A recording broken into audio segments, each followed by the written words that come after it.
ये basically expected return और risk का रिलेशनशिप बताता है, ठीक है। ये किसी भी एसेट या किसी भी पोर्टफोलियो पे लग जाएगा, तो इट्स नॉट लाइक जो हमने अभी पहले किया जो कि सिर्फ एफिशिएंट पोर्टफोलियोज़ पे लग रहा था, इसका वो सीन नहीं है, ठीक है। एक्सपेक्टेड रिटर्न होगा रिस्क फ्री रेट एक्सपेक्ट करोगे आप, प्लस एक रिस्क प्रीमियम एक्सपेक्ट करोगे जो आपको रिस्क झेलना पड़ रहा है उसके लिए। विलियम शार्पी ने दिया था इसको, तो इतना ही नाम याद कर लो तो that is also going to be fine, ठीक है। अजम्पशन इसकी बहुत सिंपल सी हैं, याद करनी ज़रूरी है, तो सिंपल सी है। सी हम रिस्क की बात कर रहे हैं, तो जो भी इन्वेस्टर होगा हम रिस्क एवर्स लेंगे, पहली बात तो ये हो गई। हमने यहाँ पर एक रिस्क फ्री एसेट इंट्रोड्यूस किया हुआ है, तो क्योंकि रिस्क फ्री एसेट इंट्रोड्यूस किया तो एक एजम्पशन उससे हो गई रिलेटेड। रिस्क फ्री एसेट में हमें पता है, हम ये अज्यूम करके चलते हैं कि बोरोइंग और लेंडिंग का रेट सेम होता है, कोई ट्रांजैक्शन कॉस्ट नहीं होती, तो एक अजम्पशन ये हो गई, ठीक है। एक अजम्पशन ये हो जाती है कि शॉर्ट सेलिंग कितनी भी कर सकते हो, ठीक है। और एक तो तुम अगर डायग्राम को ध्यान में रखो तो ही ये अजम्पशंस आराम से निकल जाती हैं, ठीक है। एक हो गई कि तुम बस अब सी उसकी इक्वेशन में रिटर्न और स्टैंडर्ड डेविएशन वगैरह आता है, तो तुम्हारे डिसीजंस भी उसी के रिलेशन पे ही डिपेंड कर रहे हैं, राइट। तो वो चीज़ हो गई। अब रिस्क क्या है, systematic risk plus unsystematic risk, ये सब हमने डिस्कस किया हुआ है, तो ये you can just go through this part, ठीक है। जैसे जैसे तुम स्टॉक्स का जो नंबर है अपने पोर्टफोलियो में वो बढ़ाते जाओ, टोटल रिस्क घटता जाता है, अनसिस्टमैटिक रिस्क घटता जाता है, सिस्टमैटिक तो कभी बदल ही नहीं सकता, तो वो तो फिक्स्ड ही रहता है, ठीक है। एफिशिएंसी फ्रंटियर ये है, ये तो हमने देखा ही हुआ है। अब सी कैपिटल मार्केट लाइन, एक बार मैं बता दूँ, CAPM जो है वो कैपिटल मार्केट लाइन जो अभी अभी हमने देखी थी पहले, सेम चीज़ नहीं है, ठीक है। CAPM डील करता है विद सिक्योरिटी मार्केट लाइन, जो भी हम आगे देखेंगे। कैपिटल मार्केट लाइन जो है वो एफिशिएंट पोर्टफोलियो थ्योरी में आती है, जो कि बेसिकली जो पापिया मैम ने जो कवर किया वो पोर्टफोलियो थ्योरी थी। अभी हम जो देखेंगे CAPM में क्योंकि ये बहुत सिमिलर है, कैपिटल मार्केट लाइन और सिक्योरिटी मार्केट लाइन बहुत सिमिलर है, बट CML CAPM के अंडर नहीं आता है, ठीक है। ये बस समझाया है बेसिक। CML एक रिस्कलेस एसेट और रिस्की पोर्टफोलियोज़ को कनेक्ट करता है, ये हमें पता है, ठीक है। ये CML बनता है ऐसे, हमें ये सब तो पता ही है, राइट। CML की जो स्लोप होती है, अच्छा अब अनदर थिंग, CML की जो स्लोप होती है ये यहाँ पर एग्जैक्ट सही नहीं लिखी हुई है, यहाँ पर जो लिखा हुआ है ये शार्पी रेशियो लिखा हुआ है, बट CML की स्लोप जो होती है वो कोई भी जनरल शार्पी रेशियो नहीं होती, बल्कि उसकी स्लोप होती है मार्केट शार्पी रेशियो। मतलब यहाँ पर जो RP सिग्मा P लिखा हुआ है, सी नॉर्मल शार्पी रेशियो अगर तुम किसी भी पोर्टफोलियो को कैलकुलेट करो तो ये आता है, ठीक है। बट CML कोई भी पोर्टफोलियो नहीं है ना, वो सिर्फ एफिशिएंट पोर्टफोलियोज़ है, ठीक है। तो उसके लिए हम क्या करते हैं, उसके लिए जो अभी हमने मैम के PPT में भी फॉर्मूला देखा था, RM minus RF upon sigma M, वो स्लोप होगी इसकी। तो P की जगह यहाँ पर M आएगा तो वो CML की स्लोप होगी। कोई भी जो जनरल वाला RP सिग्मा P ये वाला CML की स्लोप नहीं होती है, ये जनरल शार्पी रेशियो है। CML की slope is the market sharpy ratio, ठीक है। इतनी बात हो गई। ये जो है ये सिक्योरिटी मार्केट लाइन की इक्वेशन है, इसको अभी हम आगे डिस्कस कर लेंगे, ठीक है।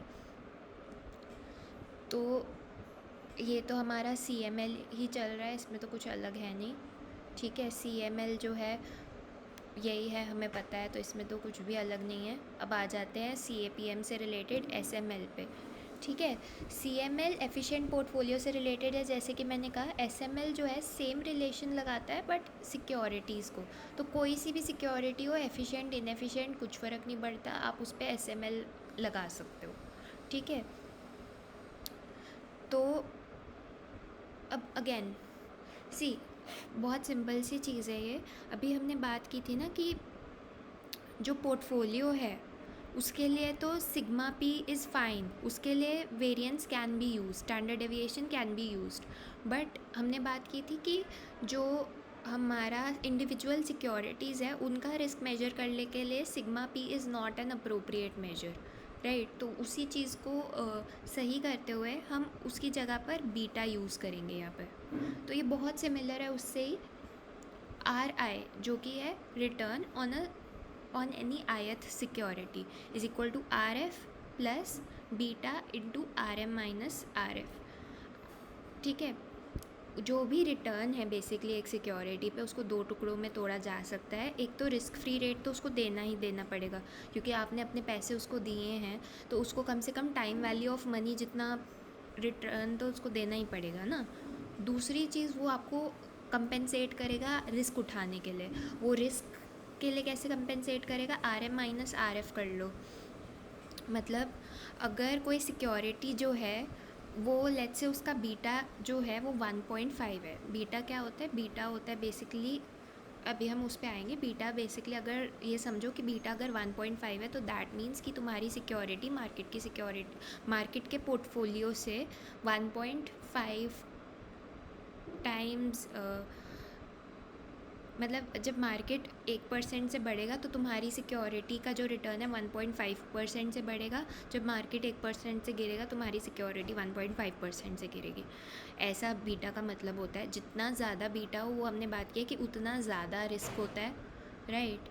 तो जितना ज़्यादा बीटा होगा उतना ज़्यादा तुम्हारी जो सिक्योरिटी है वो तुम्हें रिटर्न देगी, और वो जो रिटर्न होगा that will be RM minus RF। मतलब लेट्स से कि जो बीटा है वो 1.5 ही रखते हैं, ठीक है। लेट्स से कि बेसिकली सी RM माइनस RF क्या शो कर रहा है, RF है तुम्हारा जो रिस्क फ्री वाला रेट है, RM है मार्केट का। तो RM माइनस RF शो कर रहा है कि मार्केट का जो पोर्टफोलियो है वो तुम्हें कितना एक्स्ट्रा रिटर्न दे रहा है over and above the risk free rate because of the risk that you are incurring. तो इट बेसिकली शोज़ कि मार्केट पोर्टफोलियो, जब आप मार्केट पोर्टफोलियो में पैसे लगा रहे हो तो उसमें रिस्की एसेट्स हैं, तो you are undertaking a risk. वो दिखा RM माइनस RF दिखा रहा है कि मार्केट जो है वो आपको ये रिस्क अंडरटेक करने के लिए कितना एक्स्ट्रा रिटर्न दे रहा है, ठीक है। अब जो भी आपका एसेट है अगर वो लेट्स से 1.5 टाइम्स रिस्कियर है, उसका बीटा 1.5 है, तो if it is 1.5 times riskier than the market, तो उसको कितना रिटर्न देना होगा, 1.5 times of this. RM minus RF is the extra return that the market is giving you for undertaking market वाला रिस्क। ये जो सिक्योरिटी है ये मार्केट से 1.5 गुना रिस्की है, तो इसको जो रिटर्न मार्केट दे रहा है रिस्क के लिए उसका 1.5 गुना देना चाहिए ना। तो ये पार्ट वही बता रहा है, ठीक है।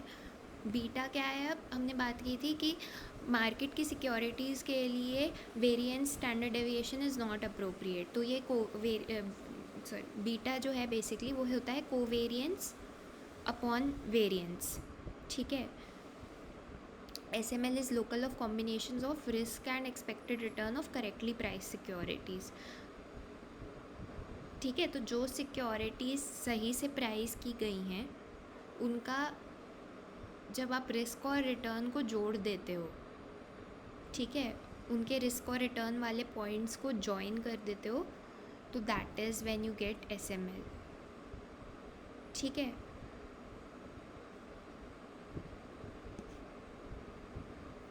ये SML बनाया हुआ है। SML में हमने बात की कि यहाँ पर रिटर्न आएगा और यहाँ पर बीटा आएगा, नॉट सिग्मा, ठीक है, ये ध्यान रखना। जो मार्केट ये जो है ये मार्केट पोर्टफोलियो है, तो मार्केट पोर्टफोलियो का रिटर्न होगा RM जितना और उसका बीटा होगा 1, क्योंकि वो खुद के साथ कितना ज़्यादा खुद के साथ बीटा क्या बताता है, मार्केट से कितना टाइम्स रिस्की है, सॉर्ट ऑफ, राइट। तो मार्केट जो है वो खुद से तो 1 टाइम्स ही रिस्की होगा ना, सेम ही चलेगा वो, तो वो चीज़ है, ठीक है।